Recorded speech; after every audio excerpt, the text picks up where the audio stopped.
Certainly, I just keep being retaught new, very powerful lessons. So I'm a very proud trustee of a children's charity at the base of the Grenfell Tower. And the children have reacted, as some of the research said they would, very, very strongly, for example, to the deconstruction of the tower. It's clear they are feeling it, they're watching it, they're very engaged. Children respond to the aftermath often with different things, and often they respond in ways that adults find quite difficult. So, I talk about in When the Dust Settles, the children in my class after Hillsborough were recreating the crush, essentially, in playground games. And of course, we went into the pandemic as a country with a very much depleted health and social care sector. So, one of the, and I do it deliberately in a way. I often leave like quite stark sentences like, we will see more. But one of the things, for example, we knew we would see and now we are seeing, which is very hard as an emergency planner, you project it and then you see it, is that we knew more people would die at home. We knew there would be longer waits for ambulances. We knew more people would have to administer CPR, which is both a wonderful thing to do, but also sometimes very, very traumatizing for family members.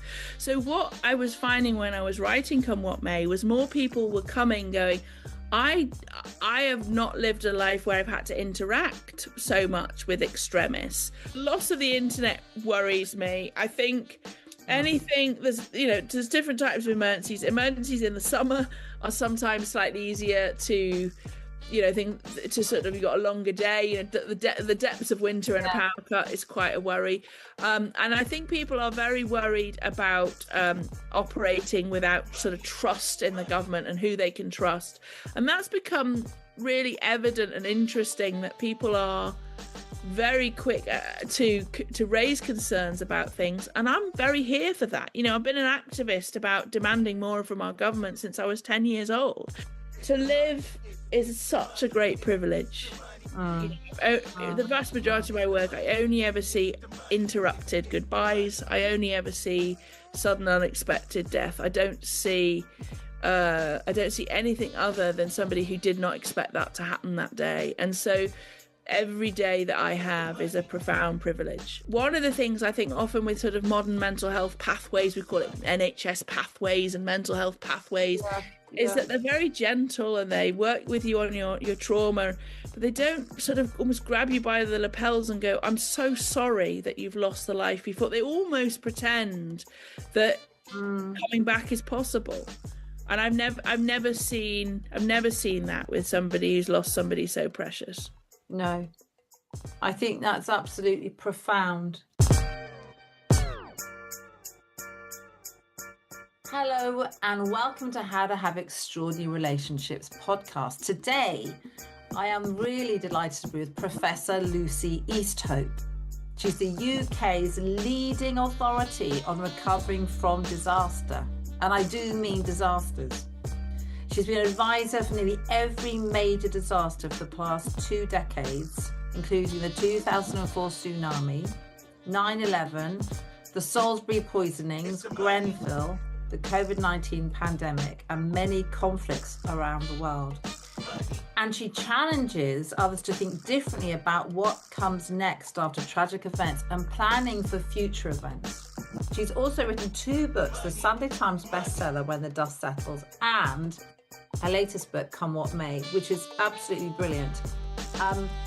She's a really leading expert, but more than that, in terms of what we're going to be talking about today, is how we can also take this into our personal life, because what Lucy says, and I agree, is that there are times when we all go through really difficult times, and often they're unexpected. So how do we survive them?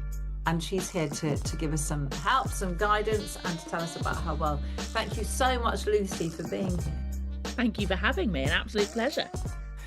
So tell us about your work. I'm fascinated by how you got into it, what you actually do. I know these are big questions, but we're fascinated. We're fascinated because when we're kind of, careers advisory board says, what do you think you might like to do? I don't suppose many people go, I think I'd like to be a disaster recovery expert. No. And it's one of those things where when you look back, all the dots in the join the dots make perfect sense.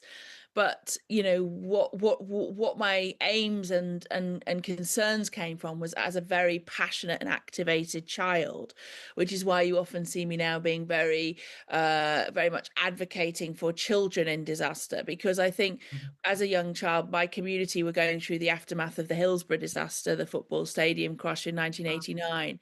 And it wasn't just that these terrible things would happen, it was also that I became very concerned and interested and activated by what would happen next. So I did literally take that to my careers advisor. And there was just the start then of a number of disaster management programs in undergrad courses. So they're like, well, is it that? Is it geography? And all I knew from geography was that you have to stand in a lake and chase an orange in North Wales. So I was like, no, I think it's a river. It has to have a tide or a current. But I had this sort of non-specific idea of what I wanted to do, and I've been very supported by my parents that I had a voice, and so they said, "What about law?" And then I went from law to a job in television research, which I think prepared me very well for lots of crazy situations after that. And then I was working on my master's in disaster management, and we had a talk from a company that was working at the front line of disaster. And the morning after September the 11th, 2001, I gave them a call. So, it's gone from being sort of almost operations and logistics, which I'm still very interested in the immediate aftermath. I give a lot of advice now on things like setting up a mortuary, setting up the place that we take survivors to, how to support bereaved families, and a particular passion is the return of personal effects, all the things we have on us, our loved ones have on us, on the train that morning, that kind of thing. And in terms of how my week looks now, quite often an incident will happen and it's not immediate, but in the days afterwards, a phone call will come in, and that's part of the week. And another part of the week is training and preparing. And then what's become a surprising passion really is this advocacy and social media and podcasts. And I love that side of things. I'm just so grateful for that side of things. So what is disaster, planning and disaster recovery? What does I know your job's really changed. What does it entail? What's the sort of day-to-day nitty-gritty stuff? So emergency planners are everywhere where you look for them. They're in town halls and airlines and hospitals. I'm quite unusual in that I am very independent. And since I left the private disaster management firm that I worked for, that was always retained by governments and charities and military and others, I set up on my own. In fact, I had a lovely message from my bank the other day congratulating me on being a micro women-led business, which I rather enjoyed receiving that text. So I've been I've not been a micro woman, but I've definitely been a micro woman-led business since 2004. And that's been very important to me. And I am truly independent, which becomes very relevant because disasters are political. Disasters often end up in some quite, I think the world is certainly Britain in the last couple of years has become very attuned to how messy the aftermath of disaster is. So emergency planners often work alongside their siblings in health and safety and preparedness, but we are about if the incident happens, or in my language, when the incident happens. Right. We are very aligned to preparedness and prevention. We hope to never see it, but we always work with what's called the reasonable worst case scenario. So we work that things happen. And one of the things when I was writing Come What May is I think I really did realize how differently emergency planners think. So if somebody's ill, they're probably going to get worse. Or if somebody's at the end of life, they're probably going to die. Or if somebody's worried about something like restructuring in their company, there's probably merit to that worry. Now, the great thing is if we're wrong, and we're always very careful, I think, and particularly more and more, and particularly in sort of general social society, you don't sort of sit at the dinner party going, are you worried? You need to be. Or, oh my God, be worried now. You're not worried enough. Yes. What are your plans for imminent redundancy? I read the Financial Times today. There's a social sensibility, but I do think we hone and use our intuition very differently. So there's lots of tools and plans that we produce. And do you know what's been really fascinating the last couple of years is people are embracing it. And I've gone from being somebody, people would post on social media like, I don't know how you live like you live, to people being like, oh, what torch should I buy for stormy weather? And I love that shift, because I think people are getting it and they're realizing that it doesn't mean living with this dark cloak over us the whole time. Yes. So, and so before, was it that I imagine it was before COVID, and I probably Yeah. before COVID, when people didn't expect to have a pandemic sweeping across the world, were people a bit like, "Oh, stop being such a Debbie Downer"? Yeah, and also like that it was very niche. We were very hidden. The first piece of so I'd written pretty unsuccessfully, really, although I am a professor. But I love my academic writing, but I'd always struggled with it. And one of the things about having security clearance and vetting and other things was you're sort of quite rightly very much under the radar. And then in 2016, actually in the December, I was enraged by a local news report. That said sort of people have spontaneously started to set up centres to help people after a flood. And these are years of work. All emergency planners had cancelled their leave, all this kind of thing. So I wrote this quite animated piece for The Guardian, which Yes. ushered in a few pieces like that. And one of them, written in the early hours after the Arena attack, really from a place of profound pain and rage. The Guardian had such a response to that they then printed it in their hard copy edition. And then Jonathan Friedland wrote a column about who knew emergency planners existed. Yeah. And that made, because it sounds really daft, to get to the grand old age. I think by then I was like 40, to get to that age and be like, I thought everybody knew what we did. And in fact, when we were going through the book auction the first time, people saying, well, it sounds like it's a professional confessional, which is what they call kind of professional memoirs of people who were bodyguards or people who were chefs. Yeah. But we don't have another one. We don't have another one like that, and you are a thing that nobody knows. So actually, when you're writing or when you're at a festival or when you talk about yourself, there's a bit of work to do to land who you are and what you do. Yes.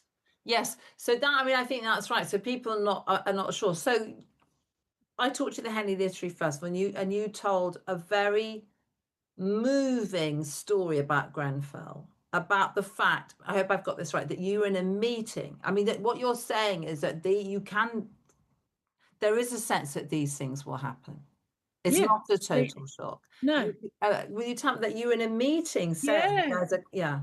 So, and one of the burdens that I think emergency planners start to carry is if you are a good emergency planner, a lot of us read a lot, we share a lot all the time. So I might read 60 articles before breakfast, while everybody else is doing their, so I'm little and round, while everybody else is doing their squats. I've got lots of alerts. I'm very lucky with an academic position. You've got all these newspapers to read. So you're reading. And so by the time you get to my stage in my career, you should have a good sense of when you write what we call an exercise of what feels very worrying and likely. And I'd been working on a case study for a number of years by that point, and I actually presented it to the great and the good of policing and forensics on the afternoon of the 13th of June 2017. And it was a case study about a fire in a tower block. It would be many different languages. It would be many different housing situations. It would burn. It would be a fire because we were finding that fire was particularly destructive to both, obviously, people and their belongings. So I'd written up this case study, and there was a real kicker in the tail, which was that it would be a gas safety certificate failing. And so that the local authorities local authorities in the UK are tasked with starting all the necessary conversations about this very problematic idea of recovery, which I problematize in a lot of my work, that the idea that we come back from something with some ease and that can be like a shopping list of objectives. But the local authorities in the UK are responsible for that. But what I'd already started to feel was that would be very risky if the local authority was undermined and not trusted. I presented the case study at 3. I was called a fantasist at 5, not for the first time. And Grenfell Tower in the centre of London burnt down 6 hours later. And I think, that actually wasn't the first time it had happened to me, that the scenario had been so like what went on to happen. And the pandemic was really interesting as well, because the pandemic was the most predicted, known about, likely incident. And the public really were gaslighted in the spring of 2020 that it was such a surprise and a shock. And that was a really perilous moment for emergency planners, because the whole kind of messaging was plans and planning and planners didn't exist. We were the walking embodiment of the lie. And therefore, what was our purpose? We almost simply didn't exist. It would be a bit like sort of standing on television saying, potatoes come from the moon. It was so at odds with what our profession is and does. And you note from my sort of social media, I joined what was then Twitter on the 1st of January 2020. And that was very, very deliberate, because I just thought, if we are all, and I was terribly scared about the virus, I was very worried about what would happen. And I thought, well, if this is how we all go down, I will go down acknowledging my field and its work. That's really significant, isn't it? Yeah. I mean, it's like being sometimes do you feel like a Cassandra, that you're saying there's going to be a global pandemic, we need to plan, we need to help the public, and no one's listening, or they're saying, well, we don't have the money, or stop being such an, Yeah, definitely the Debbie Downer thing. And I mean, a beautiful friend, when Come What May was published, has bought me a necklace of the representation of Cassandra from the New York Museum, because I think one of the things for me is helping other men and women, particularly with this role that we're asked to play. And I was very grateful last year. A wonderful colleague in America actually published a book called Everyday Intuition, Elizabeth Greenwood, and she interviewed me at length, but alongside other stories has really given validity to not just how it feels to feel these things and worry about these things and have all of the knowledge and the past experience for it to be a valid concern, but to then be dismissed. And then there's, of course, another stage, which we see with the inquiries, where everybody goes, how could we not have seen it? And for all its imperfection, that's where, bizarrely, social media has been very therapeutic for me. And I'd gone to a lot of human rights and conflict conferences and events in the 2000s, and particularly around 2016, 2017. And actually, people in Burundi and Rwanda and Uganda and Syria had said, however imperfect social media is, it is a time and date stamp to prove that it was foresight, not hindsight. And that's been very important to me. So you've been to all sorts of awful things that have happened, haven't you? I mean, you've been called in pretty soon after things like Grenfell, after things like, the tsunami. I mean, all sorts of places you've been to. How do you, I mean, number one, what do you do? Because I know you talk in the book, Come Up May, about how important it is. People said, can I have that, after Lockerbie and things, can I have, is there anything left of my loved one? Yeah, and it's a necklace, or and I think you've talked about bad help. Not that people mean to it like they kind of wash things and give them back, and actually they wanted it as we call as is. And quite often, actually, and I always clarify it, because I think people expect that somebody jumping out of a helicopter will arrive. Sometimes I'm very much based here for advice. So the personal effects and body care and the care of the deceased, and the body storage advice that I gave for the tsunami, I was based here. Grenfell, I've obviously been to.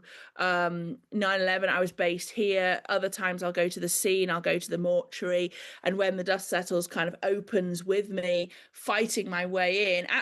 I'm at the invite of the coroner, but there's still many different parties and groups at a major incident, as we call them in the UK. So you have to sort of establish yourself, and that has been a difficult cost over the years, especially as somebody who's independent. And that was where the writing and the books transformed things for me, because people had often now, which is wonderful, and why I love the vehicle of podcasts, is people had often engaged with me now before the incident. So that's new, like the incidents that I responded to in the last 3 years. I'll go and a scene commander has read When the Dust Settles, and she's protected the personal effects at the scene. And that's something, I was still encountering that things would end up in landfill. And the other wonderful thing about, I don't know if you can see behind me, but there's a couple of copies of my new Korean editions of When the Dust Settles. And a number of Korean disaster family groups have reached out to me. Is one of the lovely things about having a book that is then translated is so many of these lessons, like bad help, are universal. People wanting a say in having their person's items returned, or wanting a say in how they're treated in the aftermath of disaster are universal. And that's really important to me, and something I get challenged on a lot. There was a lot of collections this weekend There's been a major hurricane in Jamaica, Hurricane Melissa, and Yes. lots of communities here have collected items. And one of the things that I campaign about is that generally people need money, not stuff. And we very rarely, particularly Mm. for overseas collections, we very rarely manage to get the stuff to the people who need it in molders, in containers and things. Very much bad help. And one of the accusations, quite rightly, that comes back to me is, oh no, this is very specific. You don't understand the Jamaicans. This is very, very culturally incompetent. And that's one of the great things about sort of the disaster research world. Again, many people don't know about it, is that we are all sharing information and news. And it's been an incredibly valuable tribe to me, which is something that I wanted to celebrate and come what may as well. Yes. So just on a personal level, so just tell us a bit about growing up. Were you a watchful child? Were you constantly locking doors and making sure, I don't know, rat poison was in the right place? The first aid kit was on the front.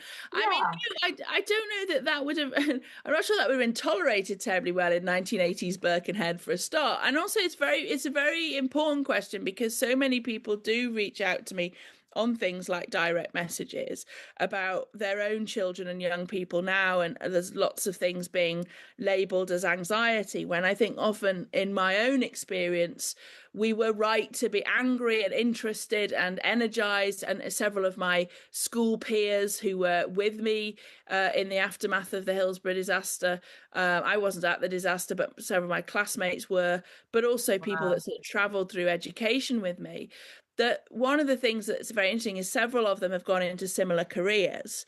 So I don't think it was an anxiety or an obsessive compulsion, I think, but it was an intensity. And one of the things that I worry about now is if you are very interested, like, I have my scrapbooks of the 1980s and 1990s disasters, how would that be labeled in 2025 England for a young girl who was very passionate? Would people have worried about me? And one of the really lovely things, I lost my dad in 23, which is a huge part of Come What May, but one of the last things that before he died was that the New Yorker were profiling me, and they interviewed him at length about what it was like to raise this child. And Yes. they, unusually they sort of, allowed me to listen to those interviews, and they are beautiful about he didn't really see me as a child. And I've carried that through because certainly I think my younger daughter is very, very activated about the world. And lots of people email me about the big questions that their children are asking at the moment. Hang on. So, okay. So your father didn't see you as a child when he always saw you as like a little adult.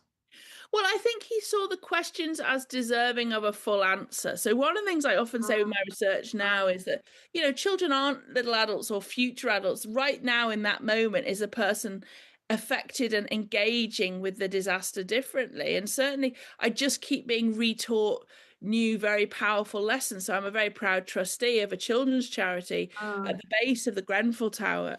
And the children have reacted, as some of the research said they would, very, very strongly, for example, to the deconstruction of the tower. It's clear they are feeling it, they're watching it, they're very engaged. Children respond to the aftermath often with different things, and often they respond in ways that adults find quite difficult. So, I talk about in When the Dust Settles, the children in my class after Hillsborough were recreating the crush essentially in playground games. And Whoa. we often, Okay. Yeah. see a lot of, so if you, it's a little bit less now, but if you gave the children in the charity Latimer Community Art Therapy that I support, if you gave them boxes, cardboard boxes, they would build a disaster assistance center and they would make each other cups of tea.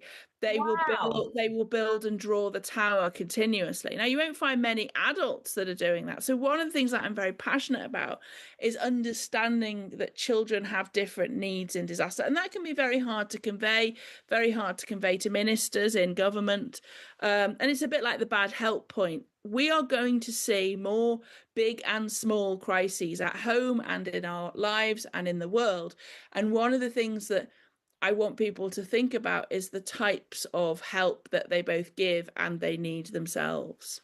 So there's so much to ask there. Okay, so why are we going to see more crises, big and small? Because you're on my podcast, people are going, what do you mean? So let's have a think about it. Tell us more about that. So I think one of the things we're trying to do, particularly in places like Britain, is really brush over what we've been through. So you don't come Okay. out of this profound, massive global disaster unscathed. And I talked about how we planned for it and we worried about it, we managed it, we talked about it, we ran exercises in the years prior to 2019. We're actually running a major exercise now for the next one. Right. This is what pandemic planners do all the time.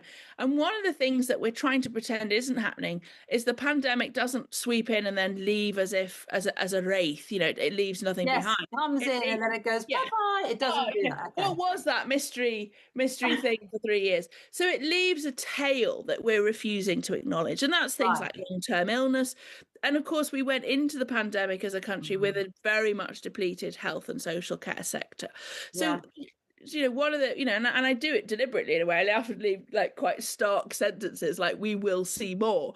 But one of the things, for example, we knew we would see and now we are seeing, which is very hard as an emergency planner, you project it and then you see it, is that we knew more people would die at home. We knew there would be longer waits for ambulances. We knew more people would have to administer CPR, which is both a wonderful thing to do, but also sometimes very, very traumatizing for family members. So what I was finding when I was writing Come What May was more people were coming going, I have not lived a life where I've had to interact so much with extremists. You have. What has it taught you? And that was sort of the starting point for a lot of the chapters. Yes, I can hear. So what you're saying is that more things were like there may be another pandemic. There Yeah, is, it's still our most likely national risk. Yes. And there are long-term effects. COVID doesn't just come in, go away. The long-term effects is ill health, mental, all sorts of mental stresses and problems. And on a practical level, people saying, I've had to, I need to know where the defibrillator is. I need to know how to do CPR. Yeah. So Exactly. so people say, what have you learned? What have you learned?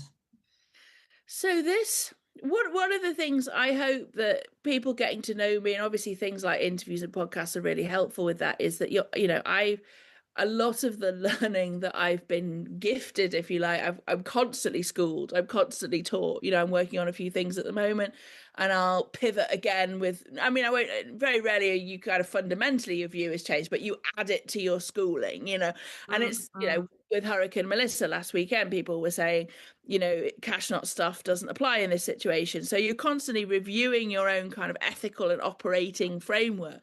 And I have been schooled a lot over the years. And I also started to realize when answering wonderful chairs questions over the years was, at festivals and things, was that I had been raised differently. And that began with mum and dad. But actually, as an early practitioner in this field, many of my colleagues were American. And so one of the things that was very well considered in my world was the value of things like really good trauma risk debriefing, psychotherapy, psychological support, well before it was kind of cool in Britain. So I think is it Ally McBeal, one of the early American comedies, and they see their therapist every week.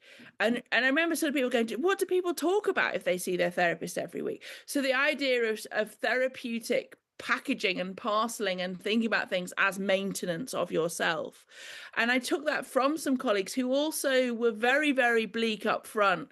You get this wrong, it has a terrible toll on family life. You get this wrong, you will struggle as a mother. And so there was a real kind of urgency to, you can do this work, but if you look at your peers and particularly your male older colleagues, they bear a terrible toll of the work. So there's things you need to do to protect yourself. So that was, I think, a really important lesson of seeing my mental health as maintenance and requiring importance to see self-care in a really overt sense, knowing absolutely down to the last sort of feelings in your toes of when you're burnt out or pre-burnout, knowing how to use, I love this concept of, knowing how to use fallow.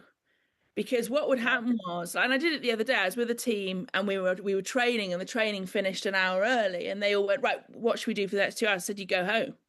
Like there's a lovely Five Guys, other types of burger and milkshake shacks are available. You get out. I don't want to see you. You go, because you could be called again at midnight tonight. And that's very much my experience. So you use your fallow to group and to rest and to go again and to check in with family. And so I think one of the things for me is I have learned a different set of um, ways of doing things. And one of the things that happened when Dad died was there was this very strong sense in me of, okay, now you get to really test these things, these schoolings that you've been given, and you don't. One thing. My lovely friend John Troyer, who I write about in the book, who lost his mum and his dad and his sister in the last few years, is that just because you are a sort of specialist or experienced in other people's grief doesn't mean you get to sort of bypass your own grief. There's no way out of it, but you can do this sort of observational, almost ethnography, where you go, right, I think I'm entering this phase. So one particularly important phase for disaster recoverers in aftermath is what we call the slump. So this huge, viscous, fragmented, difficult time. And I was ready for it in my own grieving. And that was, you don't know when you first write a book how people will respond to it, do you? And I think it's very powerful. One thing that's very, very interesting to me, obviously there used to be reviews, but now there's also things like blogs and Substacks and posts and threads, and people are sending me them using the disaster recovery graph from the first chapter of Come What May for themselves, and that I just can't get over how wonderful that is. And that graph plots sort of what our emotional state or what happens, because immediately after something there's always a high, isn't it? It's a strange almost universally. Sometimes, I mean, I don't think Grenfell had any kind of honeymoon or heroic phase, but what I think people, since they've heard me, once they are aware of the recovery graph, they're writing to me saying, oh, is this the honeymoon phase? They're seeing it more and more in instance. They're seeing also how things like the media lean into the honeymoon phase. It's very heroic. There's a big bounce. So we've had a recent incident on trains here. Everybody's very supportive of LNAR. There's sort of, there's an outpouring of sort of love. And then just actually as people start to really need it, the communities really need it, often, everything from the cameras to our own love and attention moves away. But in our own lives, that's often very true. If you ring somebody up and go, I've cut my hand off in an accident, people will rush to you for about 4 to 5 weeks. But the big thing is, and I didn't know, this is not my graph. This is about 100 years of disaster research. I've just sort of put it out into the world with a more universal look at it. And I didn't know originally, the New Zealanders Red Cross had redrafted it in 2014, and I found the document that they'd produced very beautiful. And then I started to use it, and it worked so well in places like working with communities in Grenfell and working in a number of other instances. I thought, this is talking to people, and they're putting their own slant on it. I can write about this. So it kind of grew from there. And then after the honeymoon, you're into this slump. And the big question was, does it help to know about the slump? And I think it's like anything where you need kind of full informed consent. It is quite useful to know about it, really, is what people are telling me. Yes, because then I think maybe what's useful is that when you have the inevitable, I mean, after my father died, and he was expected to die, so it wasn't a shock. I walked outside the house, and it felt like I was in a completely different world. Yeah. It was, I mean, it's really hard to explain that, hard to put that into words. There's a high on it, but it's as if you're going through something that no one else is going through or something. But then after that kind of high, which sounds awful, I can't really put in the right words. It's not a high like, yay, but it's a heightened state of emotion. There is a slump where suddenly reality hits when you just, and I think to know this is part of recovery, this is what happens, everybody is helpful. And it's also protective, and it's lovely to hear you explain it, because it's like anything. You think you found something that's useful in it, but you only really get that proved if other people are finding it useful. And it's a protective factor that you can think about. Sometimes what we were saying, where people would be quite hard on themselves and each other in the slump. They'd be like that, I'm really angry with, and personalize it to an individual because they promised me they would be there. And I do think that I say in Come What May, the morning after Dad died, Dad had died, and then the sun comes up. Mum was literally like, why are the birds singing? Why are there birds? Like, the birds should know. And it's that stop all the clocks thing, isn't it? And I often see this sort of, dazed thing, particularly with communities who are very insider response. I think if you're in the estates around the Grenfell Tower at the moment, watching it being deconstructed, it's very, very difficult process. You imagine that all the kind of shires and villages of England understand what else is going on, and we live in this very personalized world where you don't all know. And so sometimes in the slump, it's also a reminder that people aren't being cruel or they're not being disengaged. It's just the way the world is. And moving on is a very complex, difficult, toxic thing in disaster. But what I had learned was it was essential for things like economic and political recovery, and also sometimes for children. We talked about children earlier on. Children need you to, I remember with Grenfell, there was a discussion about whether something at the 1 year point could be described as a fun day for children. And there was a lot of discussion as to whether that was the wrong term. But children need horizon, fun, hope, things to do. But we do deliberately forget, and we often forget with quite a lot of energy. We deliberately leave the disaster behind, and that's something that we talked about, the pandemic being something we've all experienced, and it's incredibly unifying actually now to be in a position where the disaster that I'm talking about is referenceable whether you're in Japan or Kentucky. That's the first time that's happened, and I find it very connecting actually around the world. Yes. So there's the graph that's in there. There's also about hopium. Yeah. What's hopium? Tell us about hopium. And hopium's another one that can be a bit difficult at dinner party. Yeah. So hopium is something where it's hope stands alone, and hope is vital in disaster management. And I'm definitely a Rebecca Solnit girl who writes beautifully about the need for hope after disaster management. After disaster. But one thing that I've learned is that we can sometimes go into situations and into emergencies with a lot of denial. And a lot of very high expectations. And hopium is about working with that reasonable worst case scenario and really exploring what can go wrong. And hopium is a big part of why the UK, I think, struggles often with things like getting citizens ready for emergencies. So we had Storm Amy last month, and I was posting about getting your torch ready. And a gentleman, it usually is a gentleman came into my messages and said, it doesn't look that big, you're overreacting. And I said, well, let's look at it this way. I've got in snacks and a torch. If you're right, I can eat my snacks with the big light on. If I'm right, I've got snacks to eat and I can see them. It's like, people are very keen to say, oh, Britain doesn't do this, or, that wouldn't be an issue here. Okay, we might both be right on that, as long as I don't cause any alarm or distress.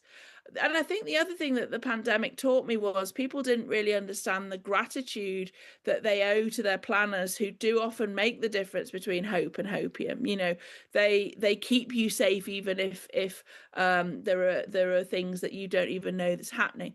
In our own lives, hopium can be that sort of denial that we use around illness or company restructure or bereavement, all of those things. Yes.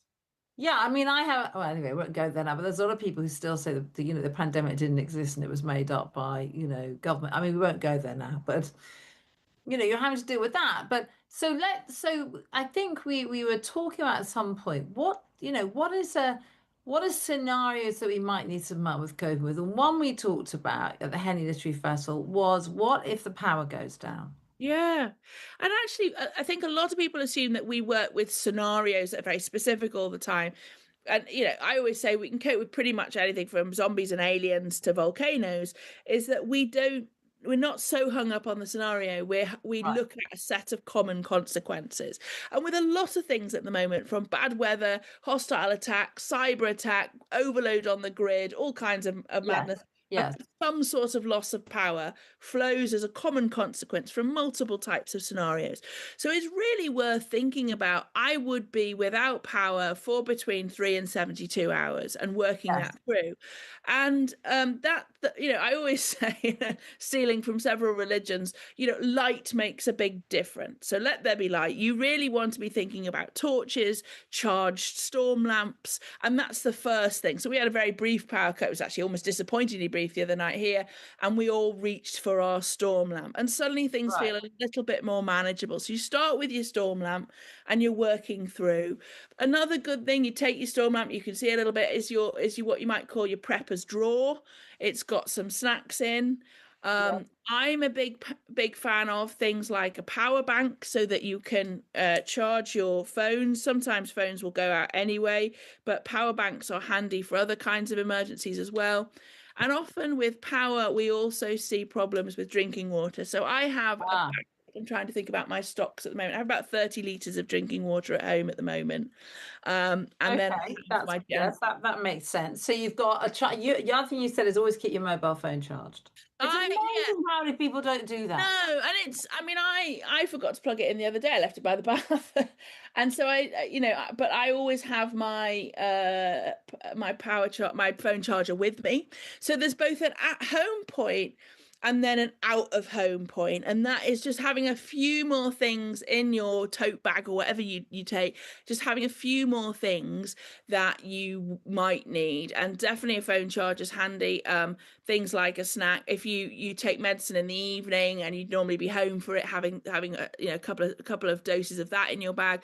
So because one of the things that we saw with the recent Spanish and Portuguese power outages was that actually they happened during the working day and people were often away from home, and so it wasn't so big a need, and the power companies worked very hard to have it back by the night, but it wasn't so much the need to have go kits at home. It was just to be in the office longer than you would intend to. And I've also talked to people like your kids' schools, because a lot of Mm. people were, and in fact, I ended up giving sort of live advice in Spain and have since sold the books in Spain, because Mm. there was this sort of, do we rush to our kids' school? And we were saying, no, stay where you are. So it's quite an interesting discussion to have. And I'm really pleased because there's a radio show going out in a couple of weeks specifically about your citizen kit, your getting ready kit. And one of the things that I've been able to do in that, which I'd waited a long time to do, was interview the wonderful psychologist Dr. Sarita Robinson about, does this make people more anxious? And she said, no, it Yeah. absolutely doesn't. It manages down their startle factor. And a lot of men and women have sidled up to me going, I was doing this anyway. I was watching an episode of Darling Buds of May the other day, and Mar Larkin says, we need to get some more money in. It's the height of summer, she says, because we need to start laying down for winter. And I thought, a lot of things that we're being told would be perhaps anxious or over worrying were absolutely part of housekeeping and keeping a family going and all these things in slightly earlier times. And it's a sort of, the number of people who sort of said, I do that the literary festivals are a really good example of where people will sort of pull me to one side as I'm trying to leave, saying, you're validating an approach that I've had for years. And I love that. So do you think, I mean, I haven't done any of that. So do you think that's, no, I'm a kind of silly, bushy-tailed optimist who just thinks it's all going to be We'll look after you. It's a ratio. We will look after our bushy-tailed optimists. But so as long as there's like 3 of you to 10 of us, you're good. That it's Yeah. if you start to outweigh the emergency planners that we've got a problem. Yes, that's right. So I need to maybe get a little bit more. And then so what scenarios do people get worried about? I mean, people are worried. I mean, that the whole that the web will be knocked out. We won't be able to get hold of anything, our banking, all of that, 'cause Yeah, it's all yeah, online. So if the yeah. whole world web goes down, we're all stuffed. Yeah, but God, weren't we amazing in the pandemic? I was talking about this with my sister the other day because she lives on the Isle of Man, and they just didn't have any food for Christmas 3 years ago. And it was just like, yeah, you're not going to have any food this Christmas. There was a major supply chain issue. So I think it was meat they were out of. I think one of the things that I don't think people have ever got to because they only hear the negatives. But when we talk about we planned for a pandemic, one of the things that happened to a much greater extent than we assumed was people were amazing to a greater extent than we assumed. And that even included things like, behavior and adherence was much higher with things like lockdowns and quarantines. When we talked about that in the planning stages, we just didn't think people would do it. And there were certain things. I do think a loss of the internet is very profound, because one of the major protective factors in the pandemic was that connection and that relationship. Yes. And we thought, like, obviously it didn't last forever and people did get very fed up with sort of Zoom quizzes, but it was a chance to feel close to people. And then there were other things like you could have food delivered, you could bank, you could make hospital appointments online. So people felt much more connected than I remember us being able to assume in earlier planning. But so the loss of the internet worries me. I think anything, there's different types of emergencies. Emergencies in the summer are sometimes slightly easier to, to sort of, you've got a longer day. The depths of winter and a power cut is quite a worry. And I think people are very worried about operating without sort of trust in the government and who they can trust.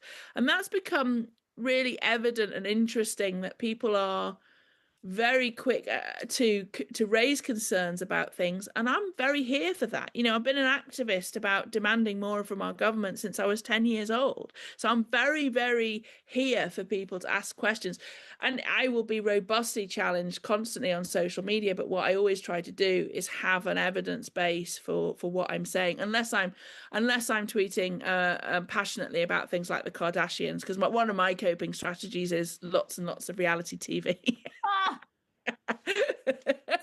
So you don't live your life worried. You're not worried well, as it were. You're not wondering.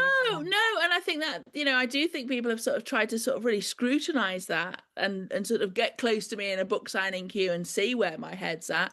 I fear, I'm a mum of two young girls, and I fear for them, and I fear I'm missing out of anything for them. I was very invested in getting them through the pandemic in a way that maybe altered some of their life choices and chances, but didn't alter them all, because I'd seen disasters were terrible for children's choices and chances. So I was very activated by that. Yes. But I don't live looking over my shoulder. And I think one of the things about being an emergency planner, as I say, there are many of us, and we go out together as a group. We'll know where the fire exits are. we'll take a great interest in the safety announcement. You don't see us talking through the where there's a fire drill announcement, but then we enjoy ourselves. And I think we do.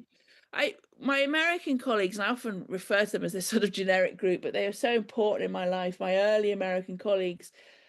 To live is such a great privilege. The vast majority of my work, I only ever see interrupted goodbyes. I only ever see sudden unexpected death. I don't see anything other than somebody who did not expect that to happen that day. And so every day that I have is a profound privilege. And I think people do think that's a nice thing to turn into a gift card, but it's not a real way to live. But it genuinely is. Yes. There are some things that are just so sad, aren't there? And I think about the Manchester Arena bombing and that little girl that came from an island in Scotland for, I mean, there are moments like that. I mean, for everybody. Yeah. Well, I think I find it almost hard to bear. How do you? I have the big ugly cry. Yeah. I do that a lot, because with the contrast to the, feeling like it's a privilege and feeling how precious life is, I would never let anybody think that I don't work through it. And that was another part, particularly of chapter 9 in Come What May, is about, if I feel it's coming home. So in the early part of my career, the imagery would come home a bit more than perhaps I wanted. And I also suffer quite a lot, which somebody wrote about recently very powerfully, which is what's called olfactory memory. So triggering from smell is very, very relevant for me. And I often think one of the things that, we were trained when I was first starting out was like, don't wear strong perfume because that can be an olfactory trigger for a family who meet you for the first time on their worst day. So thinking about, trauma, I was going to a meeting the other day, and I always think about it because when we were first starting out, we were always told never to wear red. Red's a very difficult and angry color in emergency response, and it's also the color of blood. And I went to reach for my cardigan just because it's sort of a long cardigan that sort of covers my many babies pouch, and I was like, well, no, I won't wear red. And that's probably adhere to all the things that I was taught in my early years. And I think one of the things that I do have a big cry. I do try as hard as possible to separate it from my children. But as they've got older, I've been more honest with them that there are days that are very, very heavy. And I know that I'm not going to get much done till I've perhaps sat in the bath and had the good cry, and then I'm ready to go again. And sometimes when terrible things happen in our lives like that, what you're sat with the family realizing is that it's not just there's been that loss, but they are missing desperately their life before. Yes. And that's this wonderful Welsh word that I use in both books, hiraeth. And you have to grieve not just for sometimes the person, or if I'm with a family who've lost their home in a fire, they're grieving for everything they've lost.